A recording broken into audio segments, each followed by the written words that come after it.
It's Don here from the board. Thanks for coming along and checking out this video. Today we're going to be having a look at another prototype from SirCheddar's keyboards. So SirCheddar, Kevin, used to be my co-host on the podcast, and then he got busy with life, moved countries, started a new job and all of that kind of stuff, really good stuff, but then he couldn't let go of the keyboard stuff and kept working on keyboards in the background, kept designing stuff. And today is really cool because what we're looking at is the Yui660C top ray replacement case for the Leopold FC660C. Now this is a prototype of it. It's a prototype which Kevin had left over, and he asked me if I was interested in getting it to check it out and to build a keyboard into it, and I said, why not? Why not? So what we see here today, what we're going to see here today, is not necessarily what is going to be in the potential production version of this board, if it ever even goes into full production, which I'm not 100% sure of. So let's just have a look at his site and the actual formal details that he's listed about the latest version, because I don't think what I've got here in the box is actually the same as what's on the website. So there is SirCheddar's mechanical keyboards, and we are at the Yui660C top ray page, and you can see it's designed to fit the Leopold case. So that's what it looks like. That's what we're kind of expecting to potentially see. It's a 1 kilo case, quite low profile, and it uses some countersunk board screws. So that's what we should be expecting to see, something similar to it. Okay, I don't know when or if it's going to be in production, but it should be really cool.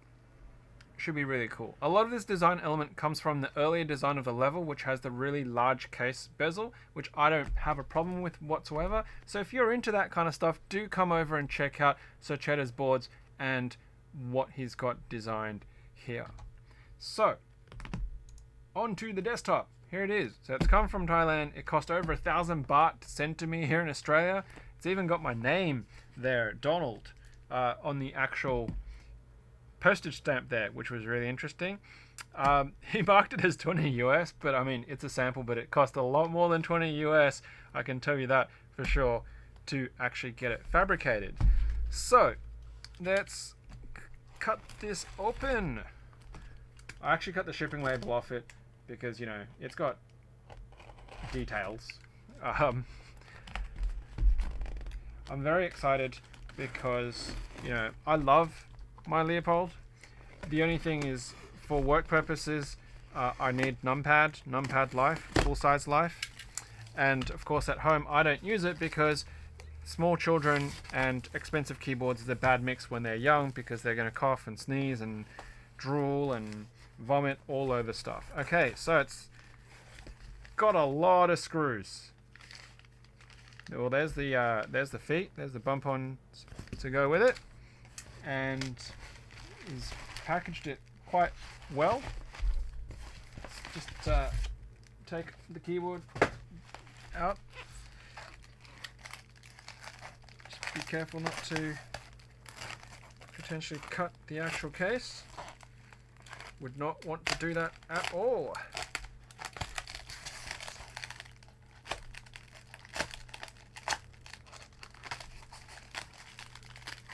Would be highly undesirable.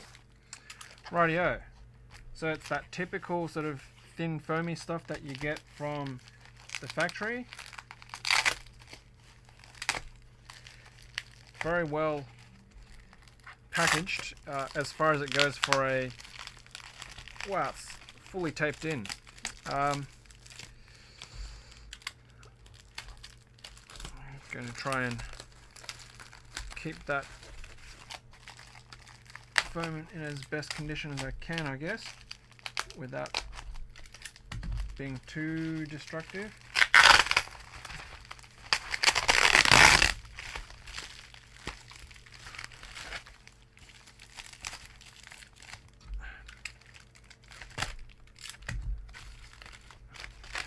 Ah, yes, I remember. So he didn't have a spare case bottom. And that's okay, because I can put one together. I can make something happen. He's provided me the screws, but because he was having some fit things, I was just trying to remember. There was something about it, and I couldn't remember what it was, and now I do. Did not come with a case bottom. So that fancy case bottom that you see is, well, likely to come with it if you were to get one now. I'm not going to say that you went overboard with the tape there, but it's a lot of tape here.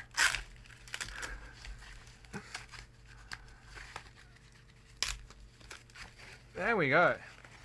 Rightio. Look at that. So, that is a hefty piece of metal. We've got the USB port there. That is solid as. And there's the 2U. Look at that. That is just chonk. Absolute chonk is there. And that's what it looks like as one of the working prototypes. I don't mind the fact that it's unfinished. I quite like that raw aluminium look.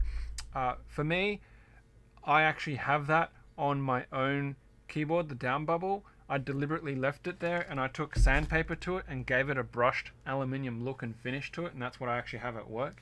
So if I took this to work, I think people would be like, that's not even the same keyboard you had before, right? I'd be like, yeah, it's a completely different one. But look at that. That is, it's quite high, but so I have a Yui660C, of course. But you see, I didn't want to take it apart to fit it in this because I still wanted a stock board.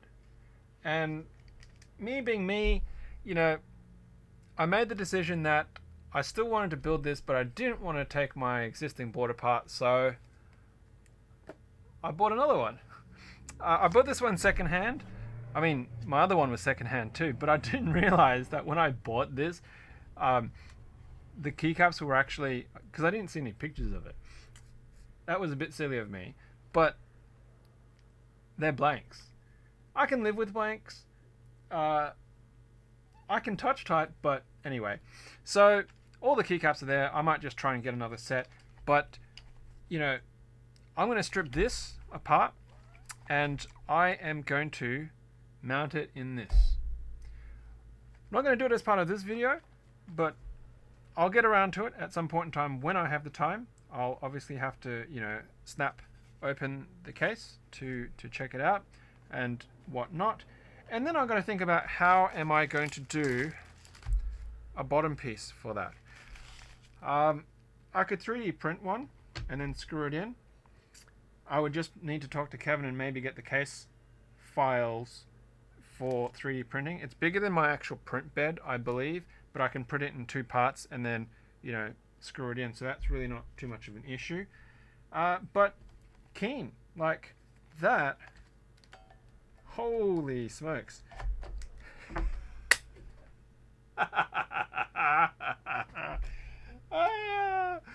You know, do I really need a case bottom? Can I? No, I can't.